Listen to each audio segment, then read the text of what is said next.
Good morning, may the 4th be with you. I'm going to walk you through what we're doing today.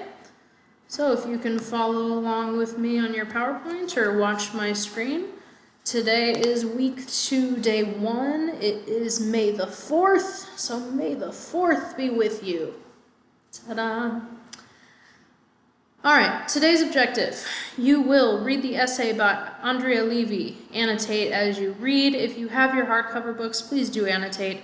If you're using Pearson, it still allows you to annotate. You just highlight the text, and then it highlights it for you. Do not do any of the questions other than what I'm going to walk you through. The comprehension check questions are going to be on page 699, but again, I'm going to walk you through what you got to do. Our agenda today, we're going to do some concept vocabulary. We're going to skip the mood check for today, review the objective, watch a video about the author, do some guided reading, and then do our exit slip. So, starting off with our vocabulary, you're going to see practice with your vocabulary on the Google Doc exit slip that you're going to be using today. But I am going to walk you through each of these, go through the definitions, and then when you go to the actual worksheet, it'll make a little bit more sense. Our first word is assimilate. It is a verb meaning to become like the majority in a region or country by adopting its customs, viewpoint, character, or attitude. This word is often looked at negatively because it requires the ethnic minority to let go of their own culture. Second one is called entitlement. Means a right or an expectation. So as humans, we have the right to a family and private life. We have the right to liberty, freedom from torture, freedom of movement, freedom to rest and leisure, freedom to physical and mental health, freedom to education and training, and so on. Then we have upbringing, which is a noun, care and training given to a child when growing up.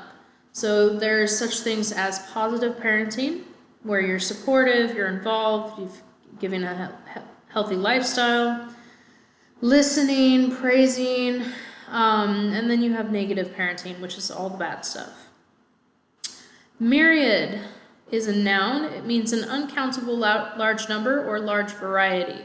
So I don't know if any of you have ever been to USC when school's actually in session, but there's a myriad of bikes, often to the point where you think you know where you parked your bike, but it's not there.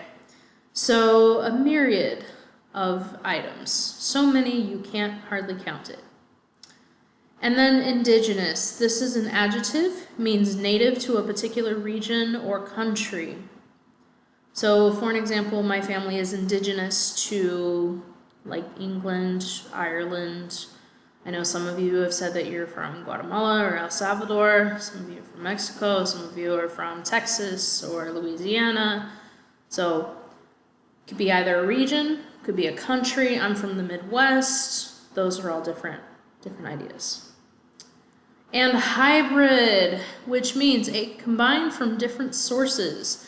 So like a hybrid car, you could have a hybrid bike. Okay, today's story is written by Andrea Levy. She was born in 1956 and died in 2019.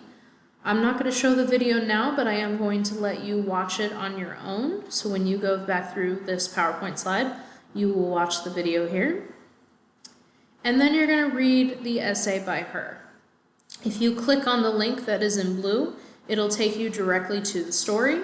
You may also access it on Pearson. And then the exit slip is going to be a Google Doc.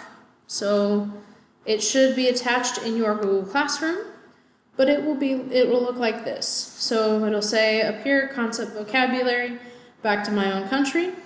It starts off with our vocabulary terms. So assimilate, entitlement, upbringing, myriad, indigenous, and hybrid.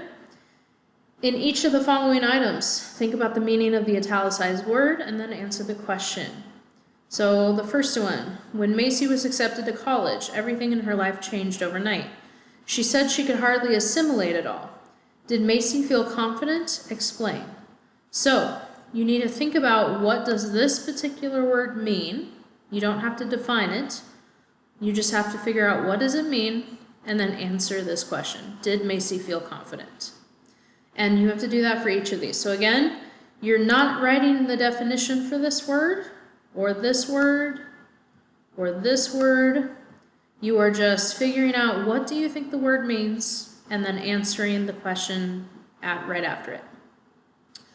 Once you do that, we're going to do a little bit of word study. So, a word's etymology is its origin and history. Myriad, for example, originates in the Greek myrioi, meaning 10,000.